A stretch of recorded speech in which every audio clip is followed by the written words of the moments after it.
Direction la Turquie cette semaine pour vous parler d'une histoire qui a fait grand bruit au-delà même des frontières du pays. Une jeune fille est retrouvée morte au pied d'un immeuble et dans une lettre, elle pointe du doigt un homme. Et elle connaît bien son fils vu que c'est un camarade de classe. Commence alors une enquête. Qui du père ou du fils est responsable de sa mort? Sommes-nous en présence d'un triangle amoureux pour le moins particulier? Ce sont les questions du jour. Aujourd'hui, la triste histoire d'Aleyna Aghoul.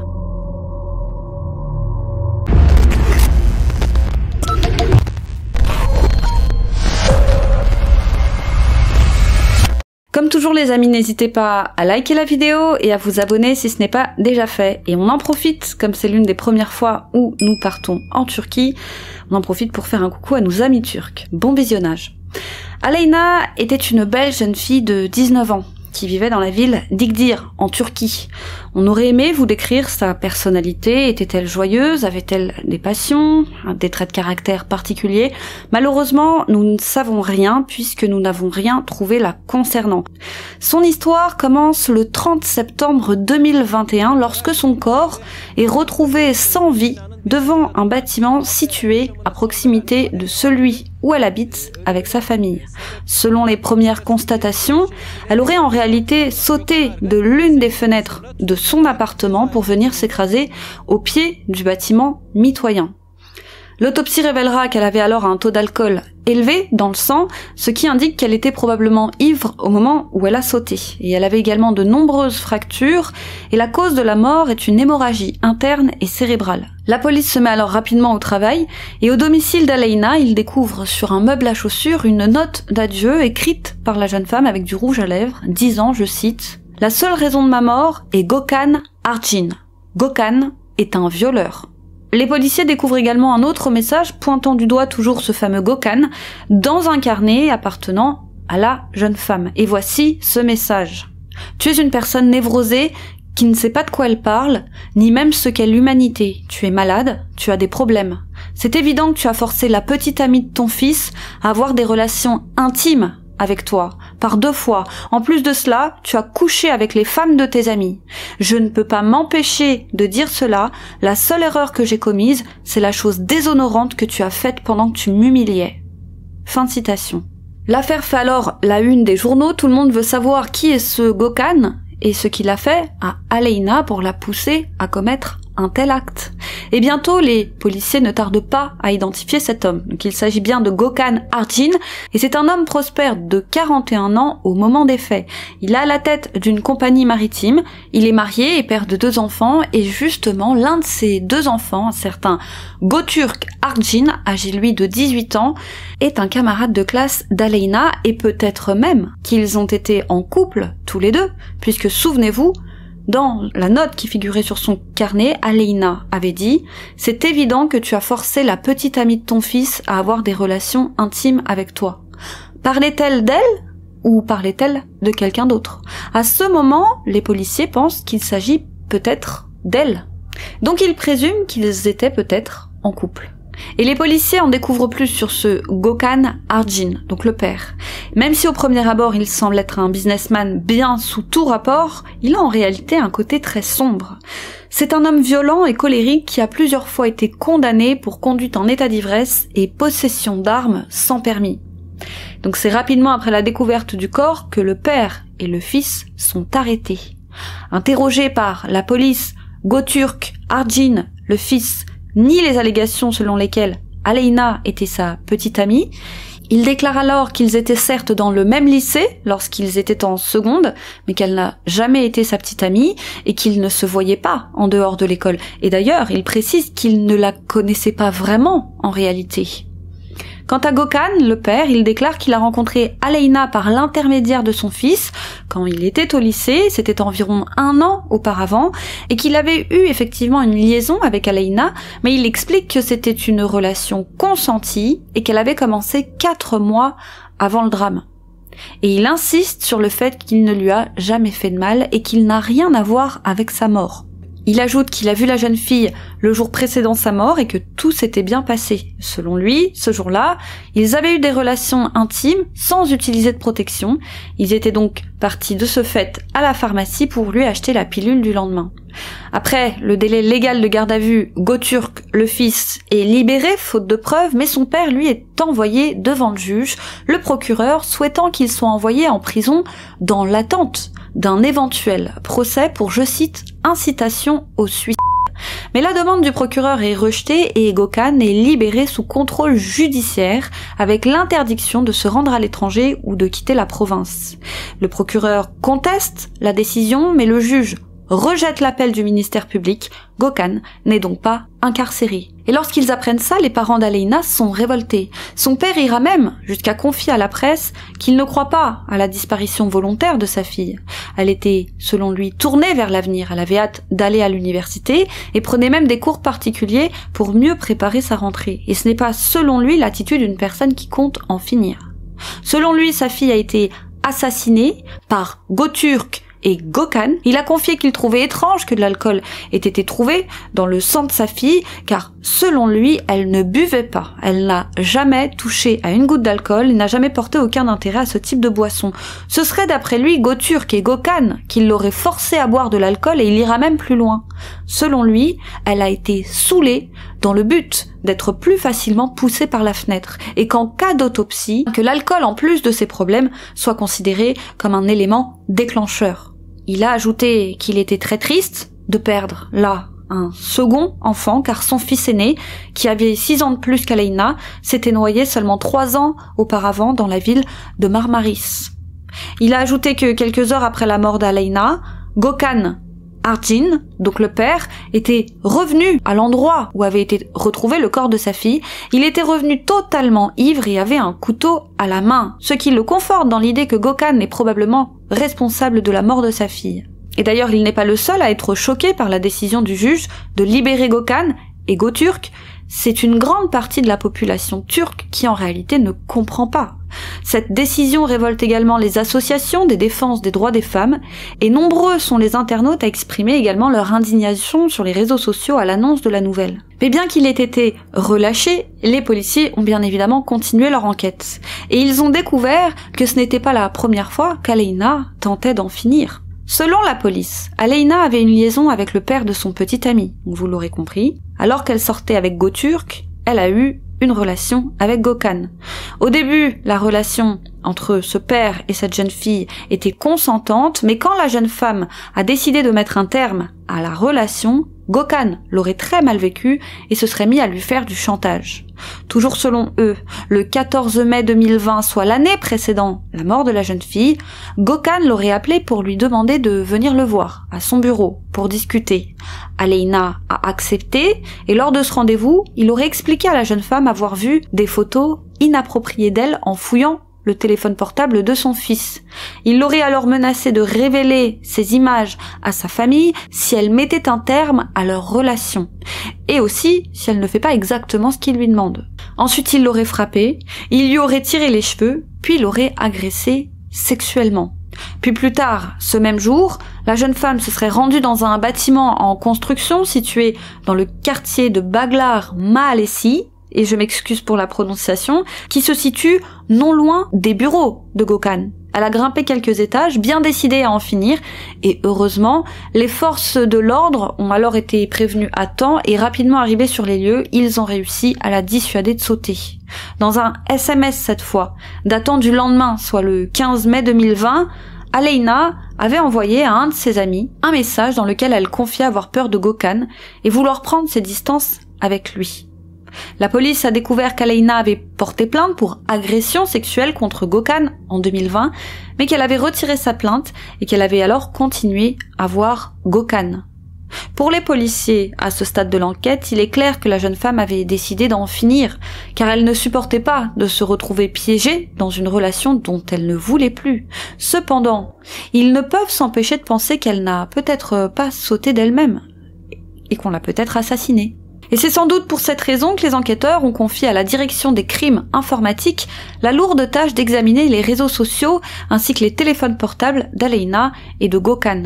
Ils découvrent alors que l'un des portables utilisés par Gökhan, celui qui lui servait à communiquer entre autres avec Aleyna, a disparu. Quand les policiers ont demandé à Gökhan où se trouvait ce téléphone, Gökhan leur a expliqué que la nuit précédant la mort d'Aleyna, son fils, donc Götürk, lui avait envoyé des messages grossiers et que fou de rage, il avait jeté le téléphone sur le mur de la cuisine. Le téléphone se serait alors cassé, il l'aurait simplement jeté dehors. La police n'y croit pas, puisque selon eux, Gökhan aurait caché ce téléphone, car pouvant contenir des photos et des messages incriminants. Une enquête de voisinage s'impose alors. Les officiers recueillent alors les témoignages de 2 amis d'Aleyna, une fille nommée Beyza et un garçon nommé Serhat.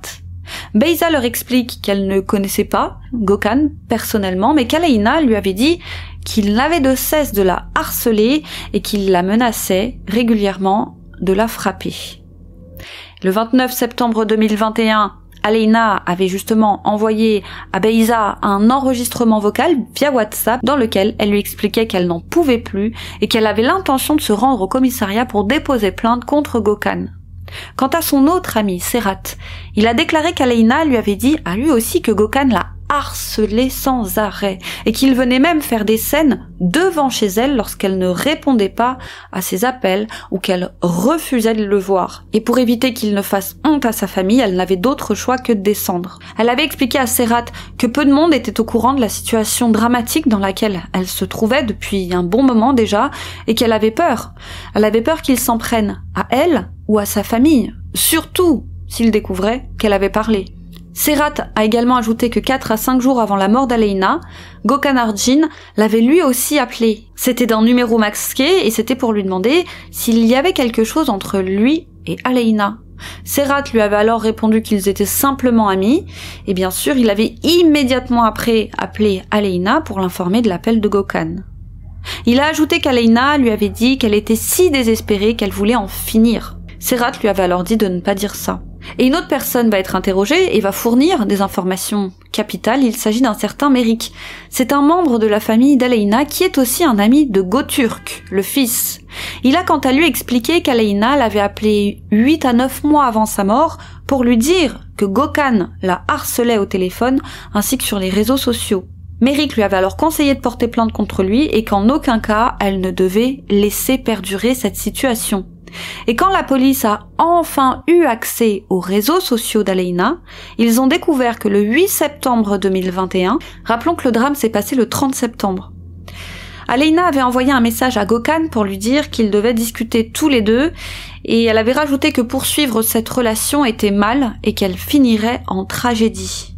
Quelques jours plus tard, le 22 septembre 2021, soit une semaine avant sa mort, Aleyna avait cette fois envoyé un autre message à Gökhan, disant que le Gökhan qu'elle connaissait d'avant n'existait plus, et qu'il était devenu un homme cruel.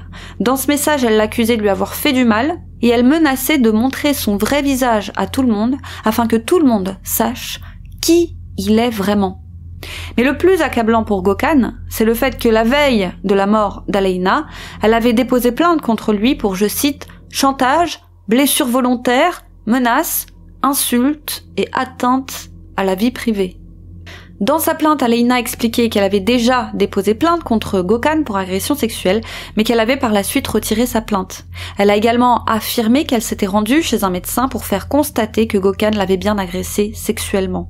Et elle avait aussi expliqué aux policiers, toujours la veille de sa mort, qu'au début, Gökhan et elle étaient amants, et qu'ils se voyaient dans la résidence secondaire de Gökhan. Cependant, à un moment, elle lui a fait part de sa décision d'arrêter la relation, ce que Gökhan n'a pas accepté. Et c'est à partir de ce moment qu'il s'est mis à la faire chanter avec des photos et des vidéos compromettantes d'elle. Il lui avait dit, je cite, « J'ai des photos et des vidéos, et si tu me désobéis, je les montrerai à ta famille et à tes proches, et tout le monde saura qui tu es, toi. » La jeune femme a expliqué qu'elle avait bien tenté de le bloquer sur Instagram, mais qu'il utilisait des faux comptes pour l'atteindre et que dans un message, il lui avait dit qu'elle devait en finir elle-même, sinon, c'est lui qui la tuerait.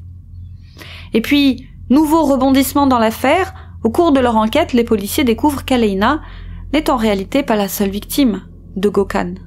Il avait pour habitude d'attirer de très jeunes femmes chez lui via les réseaux sociaux en leur proposant de l'argent ou des cadeaux. Et une fois attirés dans son piège, il les faisait boire, puis les obligeait par la force à avoir des rapports intimes avec lui. Il utilisait ensuite son influence et son argent pour faire pression sur ses victimes afin qu'elles se taisent. Et une enquête a été menée en parallèle sur le fils, bien évidemment, Götürk, mais les policiers ont expliqué n'avoir trouvé aucune preuve pouvant le relier au crime. Selon les policiers, il n'est a priori impliqué en rien dans cette affaire. Et justement, dans une interview accordée à la presse, Götürk a affirmé qu'il était lui aussi, en quelque sorte, une victime de son père, puisque son père l'avait humilié en faisant ce qu'il faisait.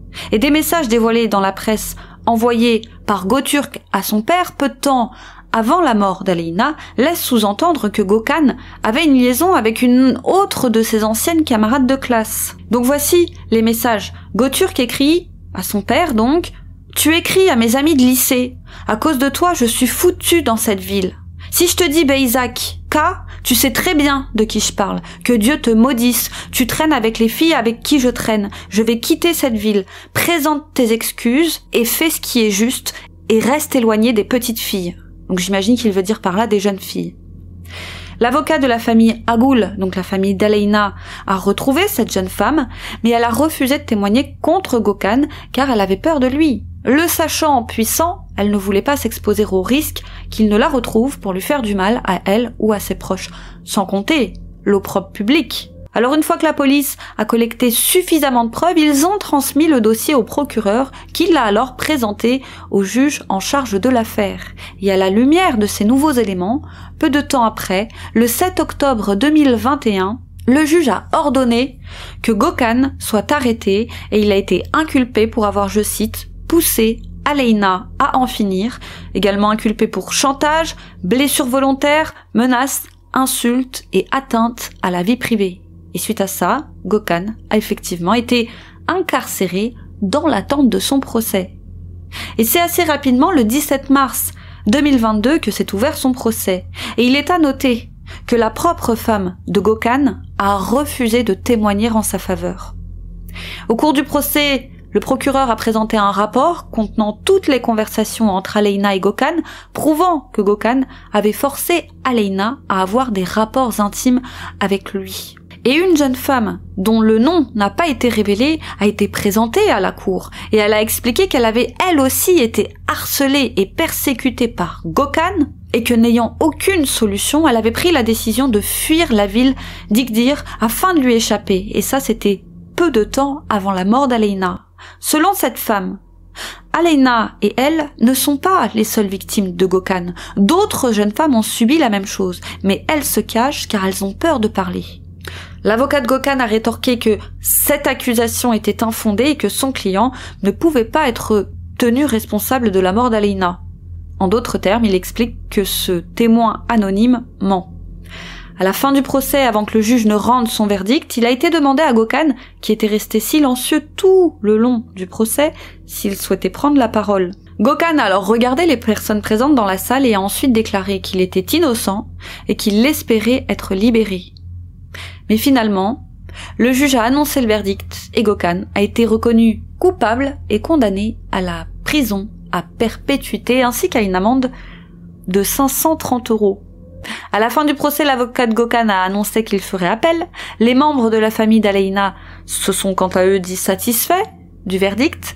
Les autorités qui ont travaillé sur l'affaire, quant à elles, ont lancé un appel public afin de demander aux autres victimes de Gökhan de se manifester afin que justice leur soit rendue à elles aussi. Et voici à quelle conclusion les autorités sont arrivées.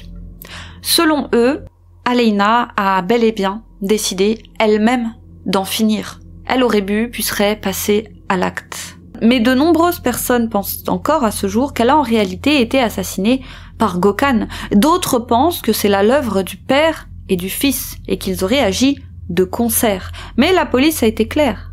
Pour eux, elle n'a pas été assassinée et ils considèrent que l'affaire est close. Voilà. Dites-nous ce que vous en pensez. Pour une fois, je pense qu'effectivement, le fils n'a rien à voir dans cette histoire. Et je pense qu'Aleyna parlait d'une autre fille lorsqu'elle parlait de cette fille avec qui il aurait couché. Et que Gökhan n'est ni plus ni moins qu'une sorte de R. Kelly. Il fait partie de ces hommes qui aiment les jeunes filles. Et vous, qu'en pensez-vous? Il est vrai que l'opinion publique est divisée. N'hésitez pas à nous donner votre avis en commentaire, à liker cette vidéo si elle vous a plu, à vous abonner si ce n'est pas déjà fait. S'il y a des Turcs parmi nous qui connaissent peut-être un peu mieux cette histoire, n'hésitez pas à nous en dire plus en barre de commentaires. Quant à nous, on vous dit à très vite sur YouCrime pour une autre triste histoire, les amis.